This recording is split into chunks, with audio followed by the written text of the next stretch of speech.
In New York City, her life revolved around music, grand orchestras, 100-voice choirs, and the prestigious circle of top-tier performers.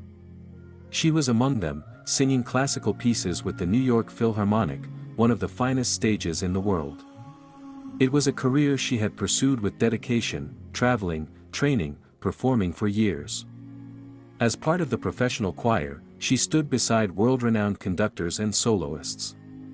The intensity, the harmony, the power of voices rising in unity, it was more than just a job. It was a calling. But amid all the grandeur, something unexpected would soon change the course of her life, not a note, not a melody, but a conversation. She loved coffee, and in search of a fresh cup one day, she stepped into a newly opened cafe in her neighborhood. The owner was Egyptian. Out of natural curiosity, she struck up a conversation. She had always been fascinated by people different from herself, different backgrounds, different cultures. "Tell me about Egypt," she asked. "Tell me about the pharaohs, the pyramids." They talked often, and as trust built, he casually mentioned, "I'm a Muslim." That stopped her for a moment. She admitted something she hadn't told anyone before, "I don't know anything about Islam." And so, he began to share. He spoke about the foundation of Islam, the belief in one God, in the oneness of the Creator, the same God of Noah, Abraham, Moses, and Jesus. Her eyes widened. She was raised Christian, and she knew those names well. But she had never known they were also part of Islam. That revelation shocked her. It was like discovering a major chapter of history that had somehow been hidden. How had she missed this? She was educated, well-read, widely traveled. How had she never known that Islam was deeply rooted in monotheism? The Egyptian brother patiently explained the core of Islamic belief and shared something that resonated with her deeply. He said, "Islam came with 3 C's, to concur with what was revealed before, to correct what had been altered by man, and to conclude the divine message with Prophet Muhammad as the final messenger." That framework lit up her mind. For the first time, religion made sense, not fragmented or confusing, but complete, coherent, and unbroken. She thought back to her own upbringing. Her family believed in God, but they weren't strict churchgoers. Her mother had faith, but her father found solace in nature, hunting and fishing. Religion had always been present but undefined. As a musician, she found God in music, especially classical pieces that felt divinely inspired. Still, Christian doctrines like the Trinity left her with more questions than answers. She remembered trying to learn more about Catholicism once, especially when considering marriage. But when she asked about worshiping Mary or the logic of 3-in-1 divinity, the response was, "Just believe." No real explanation. Just silence, or worse, rejection. But here, in this small cafe in New York, each of her questions was met with clarity. Not only did the answers make sense, they were backed by the Qur'an. There was no ambiguity. And that truth began to take root in her heart. She found herself returning again and again, not just for coffee, but for conversation. She was learning. She was absorbing. She was feeling something stir inside her. The more she learned about the Qur'an, about how God had sent prophet after prophet with the same essential message, one God, worship Him alone, the more everything began to align. The confusion of the past, the contradictions, the unanswered questions, suddenly they had clarity. It became clear to her that she had stumbled upon something real, the truth. Each conversation brought a new layer of understanding. She learned that the Qur'an not only confirmed the messages of Judaism and Christianity but also clarified and completed them. The idea that humans had altered God's message over time made sense. The idea that God, in His mercy, continued sending prophets to restore the message resonated deeply. It was a lineage, from Noah to Moses, to Jesus, and finally Muhammad, peace be upon them all. She felt at peace for the first time. Islam didn't contradict what she had once believed, it brought it full circle. And so, after one Thursday night rehearsal, as the city buzzed with its usual rhythm, she sat quietly, heart pounding. She knew she couldn't pretend anymore. Something inside had shifted. Her soul felt anchored. The next day, she walked into the coffee shop with a certainty she had never felt before. "I'm ready," she said. "Ready for what?" her friend asked, smiling gently. "Ready to do whatever I need to do, to become a Muslim." This wasn't a performance. This wasn't a fleeting moment. This was real. She wasn't just a singer anymore. She was a seeker who had found her truth. At the time, she was singing with a Unitarian church choir. Unitarians welcomed everyone, believers of all kinds, and even those with no particular beliefs at all. There were no strict boundaries, they could sing anything, sacred or secular. As the Christmas season approached, the choir prepared a set of festive hymns. But during one rehearsal, something unusual happened. The leadership made a decision that startled her. "The congregation feels we're mentioning God too much," they said. "So in all the upcoming songs, we're going to switch the word God to love." She blinked. Did she hear that correctly? Love did this, love did that. It felt empty, absurd. She sat there, stunned. What kind of spiritual confusion was this? What were they even singing for, if not to honor God? She left rehearsal that night with a clarity she hadn't expected. It was like the final switch had been flipped. "I can't do this anymore," she thought. "I think I'm Muslim. I think I have to take my Shahada and quit this nonsense." That Sunday, she still went to perform her duties. She sang the service, fulfilled her role.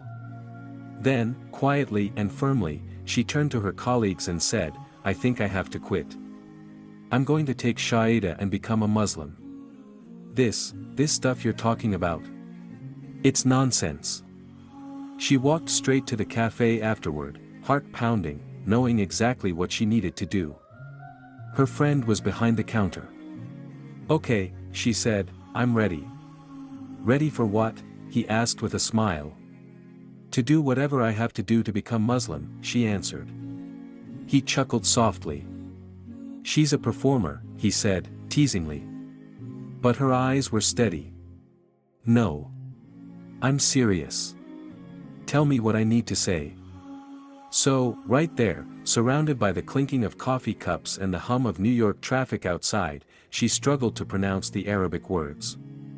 The Shahada, the declaration of faith, was not easy to say at first, but she did it. Right there, in a small cafe on 90th and Broadway, she officially embraced Islam. No mosque, no ceremony, just her conviction, and Allah. And how did she feel? Euphoric. She couldn't stop talking about it. She wanted to share it with everyone, but their reactions were like ice water. People looked at her as if she had grown two heads. One woman sneered, "Oh, so you're going to be Muslim now? You're ashamed of your body? Is that why you want to cover it?" She had no sophisticated answers, yet. She just said, "I don't know how to explain it. I know it's right, and what you're saying is silly." Then there were the men with their ridiculous warnings, "He's going to put you in a slave market in Egypt." It's 1989, she thought. What are you even talking about? The ignorance was blinding. But she didn't care. She wanted to stand on the top of the Empire State Building and shout down to the world, "Read the Qur'an. Just read it. You'll understand everything about life if you just open this book." Not everyone shared her enthusiasm. Her friends in the professional music world thought she had lost her mind. Even her closest companions, fellow singers, brushed her off. So she withdrew. She closed the door to that world and immersed herself in the Qur'an. Reading in English, she absorbed verse after verse. She couldn't always explain what she was learning, but deep down, she knew it was right. Every part of her felt anchored. Modesty came slowly. She didn't start wearing hijab overnight. At first, she was still performing on stage, dressed in elegant concert gowns, full hair and makeup. It was how she made a living. She had to work her way out of that world bit by bit, mindful of her financial survival, but certain about the direction she was headed. Her soul was moving toward Allah, and there was no turning back. Her family. That was another story. Her mother didn't mind the religious change as much as she hated the visible transformation. "What will people think?" she asked. "She's covering up now. What is she doing?" Friends complained to her mother, and her brother reacted with bitterness and confusion. But for the singer-turned-seeker, it was a test, a divine test of sincerity. Allah was asking, "How serious are you about this?" It was never meant to be easy. She began to step away from her music career entirely. She informed her conductors that she would be leaving. Church jobs, synagogue gigs, gone. She wanted to embrace Islam fully, not just in belief but in every aspect of her life. She wanted to change her name. She wanted to look, live, and speak like a Muslim. But dawah, the act of calling others to Islam, wasn't something she knew how to do yet. She was too raw, too excited. She remembered trying to read Surah Al-Ikhlas to a group of Christian friends. They were deeply devout, and the reaction was instant and fierce: "God is three. Jesus is Lord." She realized too late that she had jumped in too fast. "I should have known better," she said. "You don't know how to do dawah at first. You just blurt it out because you're so full of it." People often asked her, "Why did you leave the team of Jesus?"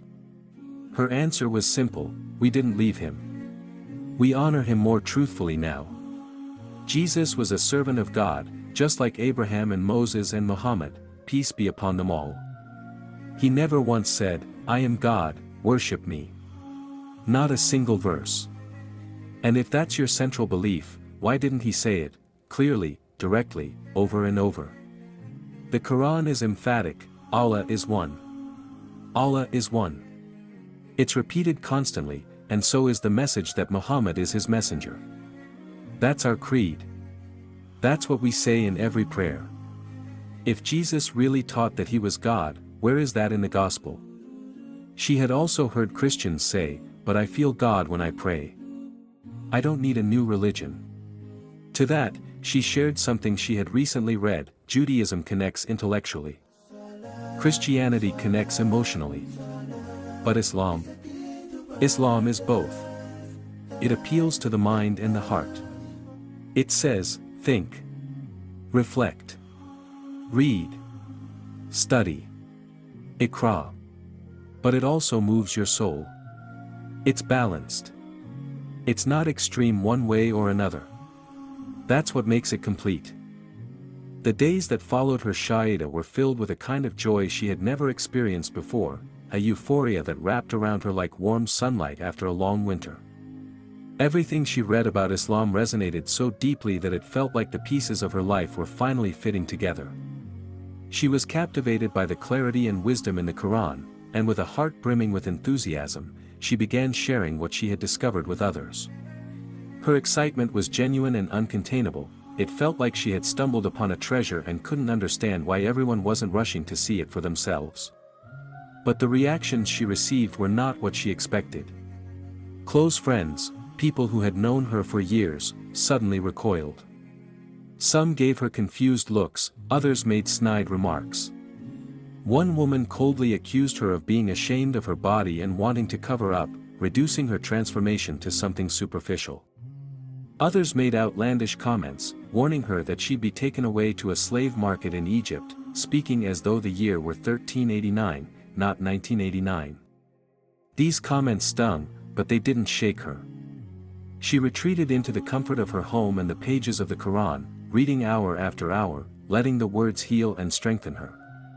She stopped trying to explain her newfound faith to people who didn't want to listen. She didn't yet have the vocabulary or depth of understanding to counter their criticisms, but she had certainty. A certainty that sat deep in her soul, unshakable and bright. Though she continued to dress modestly in steps and remained on stage for a while longer to sustain herself financially, she was already beginning to transform, internally, spiritually, and gradually, outwardly as well. The path wasn't smooth, and her family's reaction added another layer of challenge. While her mother wasn't overly concerned about the religious shift, she was shocked and embarrassed by the change in appearance, worried about what the neighbors and extended family might think. Her brother, too, voiced his discomfort. But through it all, she held firm.